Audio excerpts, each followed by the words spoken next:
Bonjour, hello everyone. I'm Nata, host of the NATA PR School podcast.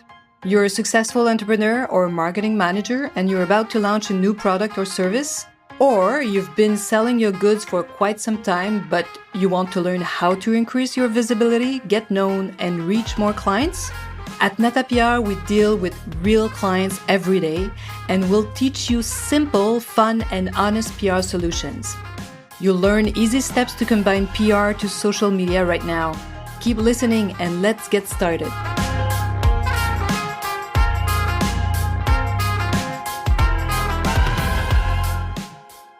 Bonjour and welcome to this 38th episode of the NATA PR School podcast.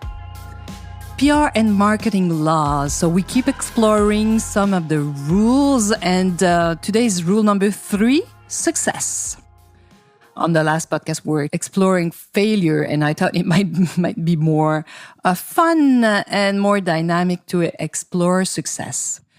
But, success has also its challenges and its traps. But in my humble opinion, success is more fun.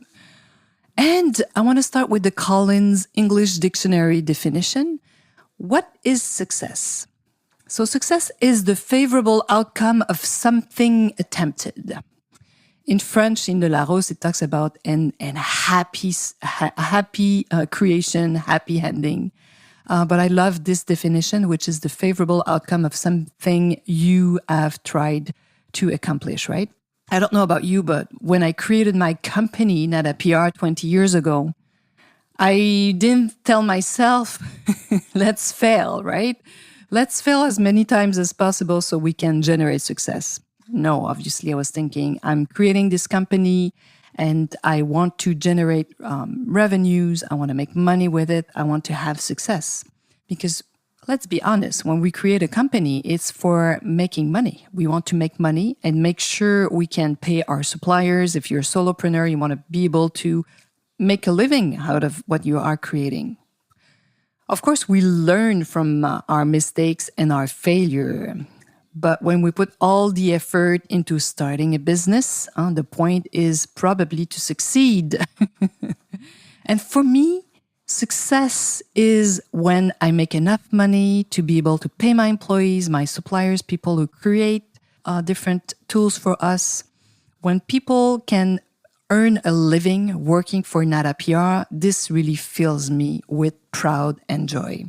And this is what is success for me. But success can be very different from each of you, and you can have a different definition. But let's keep this one because we are creating business and we want to launch products probably. Maybe you're launching a new company, you're launching a new product. So success is really when we send something out there in the world and people buy it. And sometimes we have clients who come to us because challenges can have its own success and its own trap, really. We have to be careful. Especially, I'm sure you've seen these people super proud of themselves. They are successful and they believe it's all because of their good fortune, because of their own intelligence. They were able to create these products out of their genius alone. And if it's not working, it's not their fault. If something happens, it's the fault of marketing and PR. I'm sure if you've been around for many years, you've heard that before, especially if you are on the marketing or the PR side. But I'm sure if they are extremely successful and they haven't experienced a real marketing strategy, I'm sure they have, without knowing, applied some marketing rules. The first one would be they've certainly make it clear and precise. They've defined a product that really is on trend and is interesting to people out there. So this is a law in the marketing. So you were able to create something that is appealing to clients over there. And maybe the other step you were able to do is that you were extremely active on social media and traditional media. Maybe you've attracted the attention of the press and were able to be interviewed in many business podcasts, business TV segments. It's very possible.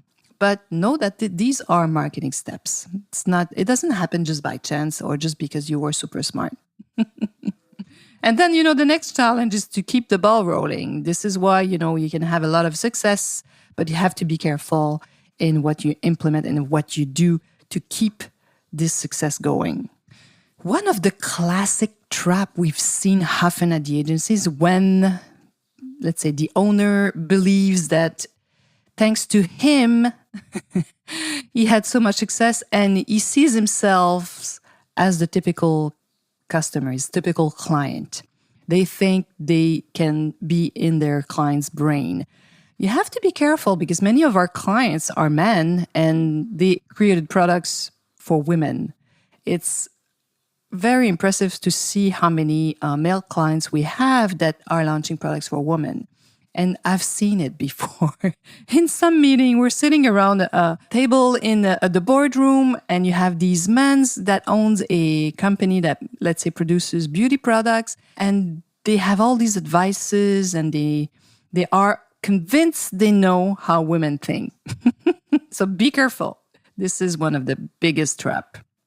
But let's talk about some benchmark, like few steps just to keep you on track if you are successful.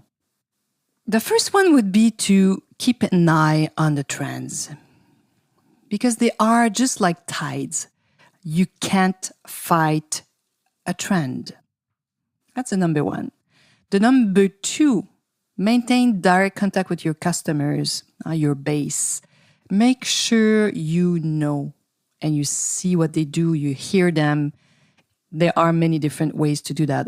Obviously, there are surveys, but maintain this direct contact with your clients. Number three, make sure you take the time to think about your business, think creatively, and keep creating value.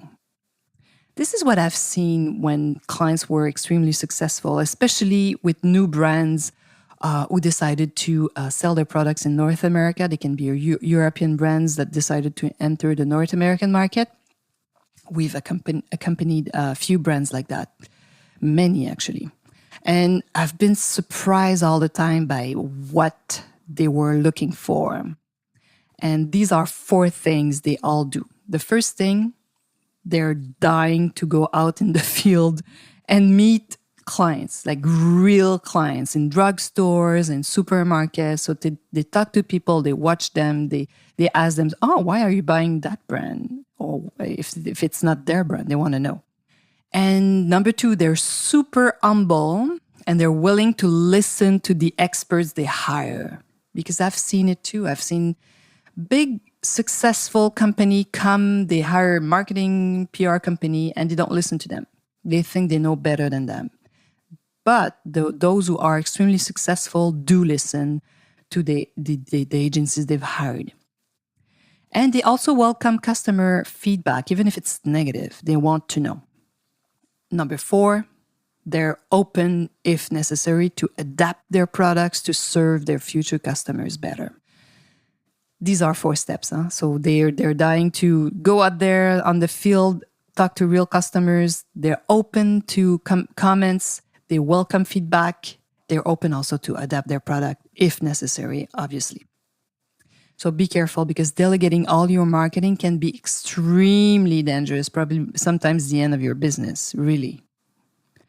And today, a trend that you don't know about or you choose to ignore may cause you to lose sometimes very small market shares. But if you ignore them for a year or two, sometimes it goes so fast now. And big beauty groups have seen this often. I don't know if you know that brand. You can go and look online. Tata Harper, Tata Harper, and Glossier, Glossier. So Tata Harper and Glossier are two brands who really were super quick and fast to take advantage of a trend which was natural for Tata Harper, natural and safe. For Glossier, it's really, they were talking to a young audience with their makeup tips, and they are huge right now. These two brands were extremely good at answering quickly their clients, reaching out, finding them, and giving them what they wanted. So, and because they were looking for a trend. Another trend that I see and that I feel like so many brands are not listening to is the vegan trend. It's huge, not only for food product, it's also there for beauty products. Anything vegan is a huge trend right now. So growing consumer appetite for vegan foods is really there. Pay attention to that because we've seen young startup, fast-growing company who are really smart at finding the products and creating something perfectly to respond to the need of these customers looking for vegan products, for example. And some of these startups are super smart at combining PR and social media to boost their market share. So be aware. So what are you doing to stay tuned to your customers? Do you listen to them? What are you doing? You have a team that does that for you, but do you also once in a while go out there and see what's happening? I'd like to hear you, so please get in touch with us. And I thank you for those who do, because you you believe me when I tell you I answer everybody. So you get in touch with me, and I have a few consultations every week. It's so much fun to talk to you, people who companies that discover NATA PR through our podcast. So please contact us, and I'll be happy to tell you if it's the right moment for you to use PR and how you can do it or what you should be doing.